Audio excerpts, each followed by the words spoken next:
Hello ನಮಸ್ತೆ ಸ್ನೇಹಿತರೆ, ನಾನು ನಿಮ್ಮ ಪ್ರೀತಿಯ ರೂಪಾ. ನನ್ನ YouTube channel Rupa LM multimedia ಚಾನಲ್ಗೆ ನಿಮ್ಮೆಲ್ಲರಿಗೂ ಸ್ವಾಗತ. ಹಾಗೆ ಯಾರ್ಯಾರೆಲ್ಲ ನನ್ನ ಚಾನಲನ್ನು ಹೊಸದಾಗಿ ನೋಡ್ತಾ ಇದ್ದೀರಾ, ಪ್ಲೀಸ್ ಸಬ್ಸ್ಕ್ರೈಬ್, ಬೆಲ್ ಬಟನನ್ನು ಒತ್ತಿ. ಹಾಗೆ ನಾನು ಮಾಡ್ತಾ ಇರೋ ವೀಡಿಯೋಸು ನಿಮಗೆ ಇಷ್ಟ ಆದರೆ ದಯವಿಟ್ಟು ಒಂದು ಲೈಕನ್ನು ಕೊಡಿ. ಹಾಗೆ ನಿಮ್ಮ ಫ್ರೆಂಡ್ಸ್ಗೆ ಶೇರ್ ಮಾಡಿ. ನಿಮಗೆ ಉಪಯುಕ್ತ ಆದರೆ ಅದನ್ನು ಶೇರ್ ಮಾಡಿ, ಲೈಕ್ ಮಾಡಿ ಅಂತ ಹೇಳ್ತಾ ಇದ್ದೀನಿ. ಕಮೆಂಟ್ ಕೂಡ ಮಾಡಿ, ನನಗೆ ಸಪೋರ್ಟ್ ಮಾಡಿ ಅಂತ ಹೇಳ್ತಾ ಇದ್ದೀನಿ. ಯಾಕೆಂದರೆ ನಿಮ್ಮ ಸಪೋರ್ಟ್ ನನಗೆ ತುಂಬ ಇಂಪಾರ್ಟೆಂಟ್. ನಿಮ್ಮ ಸಪೋರ್ಟ್ ಹೇಗಿರುತ್ತೋ ನಿಮ್ಮ ಸಪೋರ್ಟು ನನಗೆ ಇನ್ನೊಂದು ವೀಡಿಯೋ ಮಾಡೋದಕ್ಕೆ ಮೋಟಿವೇಶನ್ ಅಂತ ನಾನು ಅಂದ್ಕೊಂಡಿದ್ದೀನಿ. ಪ್ಲೀಸ್ ಎಲ್ಲರೂ ನನ್ನ ವೀಡಿಯೋನ ಲೈಕ್ ಮಾಡಿ. ಹಾಗೆ ಯಾರ್ಯಾರು ಹೊಸ್ದಾಗಿ ನೋಡ್ತಿದ್ದೀರೋ ಅವರು ಸಬ್ಸ್ಕ್ರೈಬ್ ಮಾಡಿ ಅಂತ ಹೇಳ್ತಾ, ನಾನಿವತ್ತು ಹೇಳಿಕೊಟ್ಟಿರೋ ವಿಚಾರ ಏನಂದರೆ, ಎಸ್ಪೆಷಲಿ ತಾಯಂದಿರಿಗೆ ತುಂಬ ಹೆಲ್ಪ್ ಆಗುವಂತಹ ವಿಚಾರ ಇದು. ಇತ್ತೀಚಿನ ದಿನಗಳಲ್ಲಿ ಮಕ್ಕಳು ಮೊಬೈಲ್, ಟಿ ವಿ ಅಂದರೆ ತುಂಬಾ ಅಡಿಕ್ಟ್ ಆಗಿಬಿಟ್ಟಿದ್ದಾರೆ. ಸೊ ಆ ಮೊಬೈಲ್ ಮತ್ತು ಟಿ ವಿಯನ್ನು ಕಂಟ್ರೋಲ್ ಮಾಡೋದಕ್ಕೆ ಅಥವಾ ಮೊಬೈಲ್ ಮತ್ತು ಟಿ ವಿಯನ್ನು ಬಿಡಿಸೋದಕ್ಕೆ ಇದು ತುಂಬಾ ಹೆಲ್ಪ್ಫುಲ್ ಅಂತ ಹೇಳೋಕ್ಕೆ ಇಷ್ಟಪಡ್ತೀನಿ. ಯಾಕಂದರೆ ಮಕ್ಕಳನ್ನ ಕೆಲವೊಂದು ಆಕ್ಟಿವಿಟಿ ಕಡೆ ನಾವು ತೊಡಗಿಸಿದಾಗ ಏನು ಮಾಡ್ತಾರೆ ಅಂದರೆ, ಅವರು ಆಟೋಮ್ಯಾಟಿಕಲಿ ಮೊಬೈಲ್ ಮತ್ತು ಟಿ ವಿಯನ್ನು ಬಿಟ್ಬಿಡ್ತಾರೆ.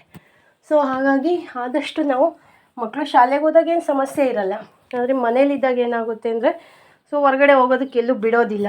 ಮುಂಚೆ ಅಂದರೆ ಹೊರಗಡೆ ಎಲ್ಲ ಆಟ ಆಡ್ಕೊಳೋರು, ಆದರೆ ಇತ್ತೀಚಿನ ದಿನಗಳಲ್ಲಿ ಪೇರೆಂಟ್ಸು ಮಕ್ಕಳನ್ನ ಒಳಗಡೆನೇ ಕೂಡಾಕ್ಬಿಡ್ತಾರೆ. ಸೊ ಒಳಗಡೆ ಕೂಡಾಕೋದ್ರಿಂದ ಏನಾಗುತ್ತೆ ಅಂದರೆ, ಅವರ ಮೆದುಳಿನ ಬೆಳವಣಿಗೆ ಆಗೋದಿಲ್ಲ. ಅವ್ರನ್ನ ಆದಷ್ಟು ನಾವು ದೈಹಿಕ ಚಟುವಟಿಕೆಗೆ ಒಳಪಡಿಸ್ಬೇಕು.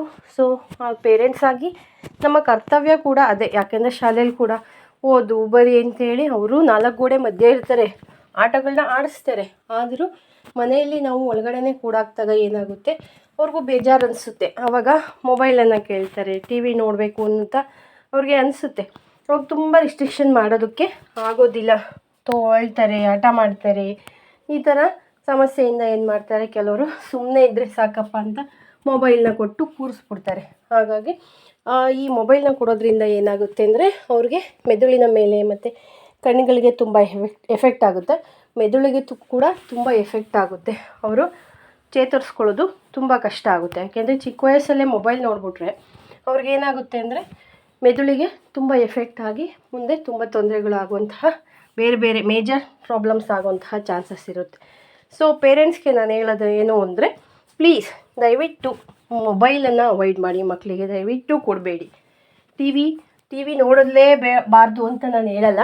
ಯಾಕಂದರೆ ಅವ್ರಿಗೂ ಸ್ವಲ್ಪ ಎಂಟರ್ಟೈನ್ಮೆಂಟ್ ಬೇಕಲ್ಲ. ಯಾವಾಗಾದರೂ 1 ಅವರ್ ನೋಡೋದಕ್ಕೆ ಅವಕಾಶ ಕೊಡಿ. ಯಾಕೆಂದರೆ ಮಕ್ಕಳವರು ತುಂಬ ರಿಸ್ಟ್ರಿಕ್ಷನ್ ಮಾಡೋದಕ್ಕೆ ನಾವು ಆಗೋದಿಲ್ಲ ಅಲ್ವಾ.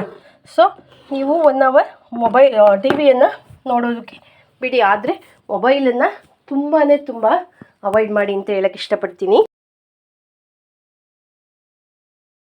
ಟಿ ವಿ ಮತ್ತು ಮೊಬೈಲನ್ನು ಅವಾಯ್ಡ್ ಮಾಡೋದಕ್ಕೋಸ್ಕರನೇ ನಾನು ನನ್ನ ಮಗನಿಗೆ ಒಂದು ಆಕ್ಟಿವಿಟಿ ಮಾಡಲಿ ಅಂತ ಹೇಳಿ ಇದನ್ನು ಕೂಡ ಮೀಶೋಯಿಂದನೇ ತರಿಸ್ಕೊಂಡಿದ್ದೀವಿ. ಏನಂದರೆ ಅದು ಬಿಲ್ಡಿಂಗ್ ಬ್ಲಾಕ್ಸ್ ಅಂತ. ಅಂದರೆ ಬೇರೆ ಬೇರೆ ಥರ ಮನೆ ಕಟ್ಟೋದಕ್ಕೆ ಕಿಟಕಿ ಥರ, ಡೋರ್ ಥರ ಮತ್ತು ಎಂಚ್ ಥರ ಎಲ್ಲ ಇರುತ್ತಲ್ಲ.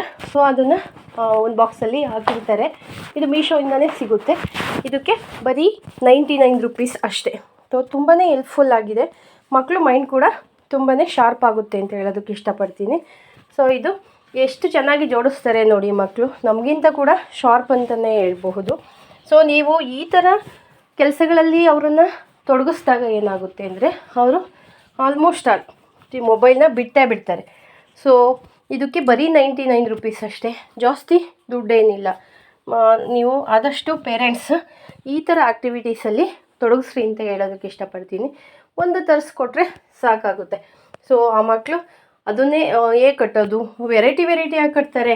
ಒಂದೇ ಥರ ಕಟ್ಟೋದಿಲ್ಲ, ಉದ್ದು ಕಟ್ತಾರೆ, ಅದರಲ್ಲೇ ಬೇರೆ ಬೇರೆ ಥರ ಕಟ್ತಾರೆ. ಸೊ ಮಕ್ಕಳು ಮೈಂಡು ತುಂಬಾ ಶಾರ್ಪ್ ಆಗುತ್ತೆ ಅಂತ ಹೇಳೋದಕ್ಕೆ ಇಷ್ಟಪಡ್ತೀನಿ. ಇದನ್ನು ಕೂಡ ನನಗೆ ಮೀಶೋನೇ ಕೊಟ್ಟಿದ್ದು. ಸೊ ಮೀಶೋಗೆ ಥ್ಯಾಂಕ್ಸ್ ಅಂತ ಹೇಳೋದಕ್ಕೆ ಇಷ್ಟಪಡ್ತೀನಿ.